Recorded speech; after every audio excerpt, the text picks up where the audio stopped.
Assalamualaikum warahmatullahi wabarakatuh. Perkenalkan, saya Laila Fabrina dengan NIM 4412+1025 kelas pagi semester 5. Mengintegrasikan iman, Islam, dan ihsan dalam membentuk insan kamil. A. Menelusuri konsep dan urgensi Islam, iman, dan ihsan dalam bentuk insan kamil atau manusia sempurna. Menurut Ibnu Arabi, ada dua tingkatan manusia dalam mengimani Tuhan. Pertama, tingkat insan kamil, mereka mengimani Tuhan dengan cara penyaksian.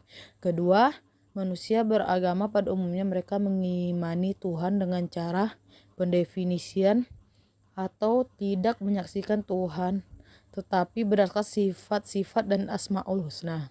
Selama ini, kata Imam Al-Ghazali, saya selalu menyembah Tuhan, akan tetapi saya tidak pernah mengenali zat Tuhan. Saya tidak pernah menyaksikan Tuhan. Selama ini saya hanya menyembah Tuhan yang saya persepsikan atau Tuhan yang saya definisikan, tidak menyembah Tuhan yang saya saksikan. Islam adalah dasar dari konsep ini.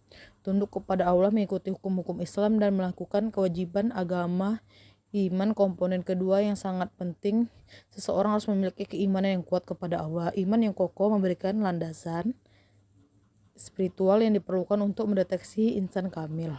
Ihsan merupakan tahapan tertinggi yang menggambarkan tindakan beribadah dengan sepenuh hati, seolah-olah tahu Allah mengawasi, dan mendorong untuk menjalani kehidupan penuh kesadaran akan Allah dalam setiap tindakan dan perbuatan.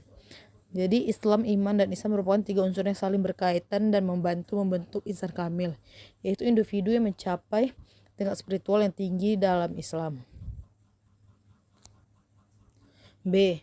Menanyakan alasan mengapa iman, Islam, dan ihsan menjadi persyaratan dalam membentuk insan kamil. Berikut adalah alasan mengapa ketiga unsur ini sangat penting dalam konsep insan kamil. Iman atau keimanan memiliki landasan keyakinan, yaitu iman fondasi dari segala perbuatan Islam dan motivasi spiritual. Iman yang mendalam mendorong dalam mencapai insan kamil. Islam memberikan aturan dan etika yang harus diikuti dan panduan spiritual. Ajaran Islam mengarahkan tentang bagaimana beribadah, berinteraksi dengan sesama, dan menjalani hidup yang benar. Ihsan mendorong untuk menjalani hidup dengan kesadaran tinggi, berarti tindakan dan pikiran dilakukan dengan sepenuh hati dan kesadaran akan Allah selalu mengawasi. Dan ihsan adalah tahap tertinggi dalam pencarian kesempurnaan dan melaksanakan ibadah dengan tulus. Iman memberikan fondasi keyakinan yang kuat, Islam memberikan panduan etika dan spiritual, dan ihsan adalah tingkat kesadaran yang tinggi dalam beribadah. Dengan ini dapat mencapai martabat insan kamil yang dicari dalam mistik Islam. C. Menggali sumber teologis, historis, dan filosofis tentang iman, Islam, dan ihsan sebagai pilar agama Islam dalam membentuk insan kamil.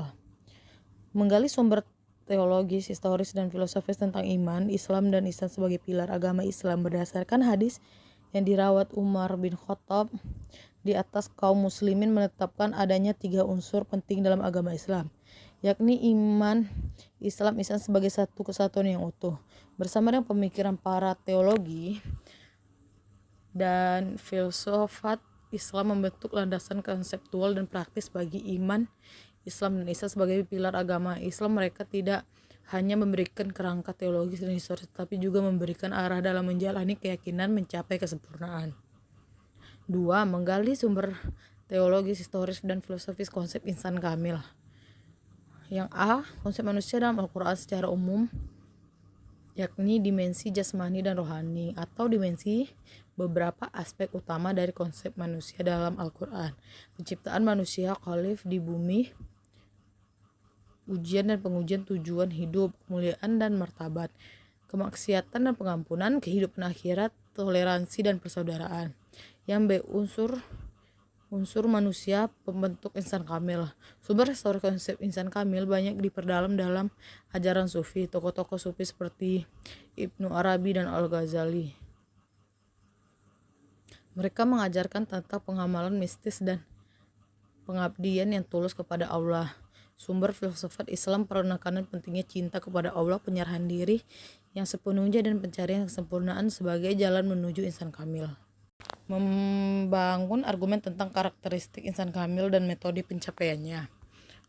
Karakteristik insan kamil bukanlah manusia pada umumnya.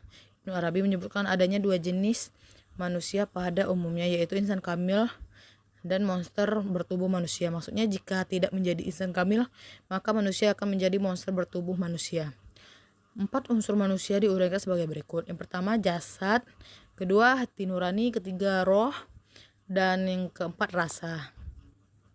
Insan kamil adalah manusia yang sudah menanggalkan karakter kemanusiaan yang rendah dan mencapai tangga nafsu tertinggi atau tangga nafsu yang ketujuh berikut 7 macam nafsu adalah: yang pertama nafsu amarah, yang kedua nafsu lawamah, yang ketiga nafsu mulhimah, yang keempat nafsu mutamainah, yang kelima radiyah, yang keenam nafsu mardiyah, yang ketujuh nafsu kamilah. Yang kedua yaitu metode mencapai insan kamil. Jalan untuk membentuk insan kamil harus mengikuti jalan yang ditempuh oleh kaum sufi. Syarat yang pertama haruslah beriman dan berniat memproses diri menuju martabat insan kamil. Kewajiban syariat adalah melakukan gerakan salam. Adapun kewajiban hakikatnya ketika menjalankan hakikat syariat itu keadaan hati yang hanya mengingat Allah. Mendeskripsikan tentang esensi dan urgensi iman Islam ihsan dalam membentuk insan kamil. Insan kamil merupakan tipe manusia ideal yang kehendaki oleh Tuhan. Hal yang disebabkan jika tidak menjadi insan kamil, manusia itu hanyalah monster bertubuh manusia. Untuk mengokohkan keimanan, maka kita harus mencapai tingkat yakni tingkat kedar percaya. Ini untuk mencapai martabat insan kamil sebagai berikut. Yang pertama menanamkan karakter taubat. Yang kedua dengan tetap dalam kondisi taubat lalu berusaha menanamkan karakter wara.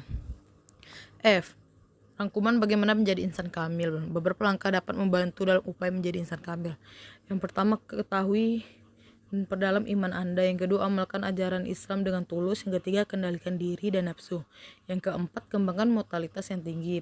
Yang kelima, praktikan ihsan. Yang keenam, pendidikan dan pengetahuan. Yang ketujuh, kesadaran akan akhirat. Sekian dari rangkuman agama yang setelah saya buat. Saya ucapkan Assalamualaikum warahmatullahi wabarakatuh. Terima kasih.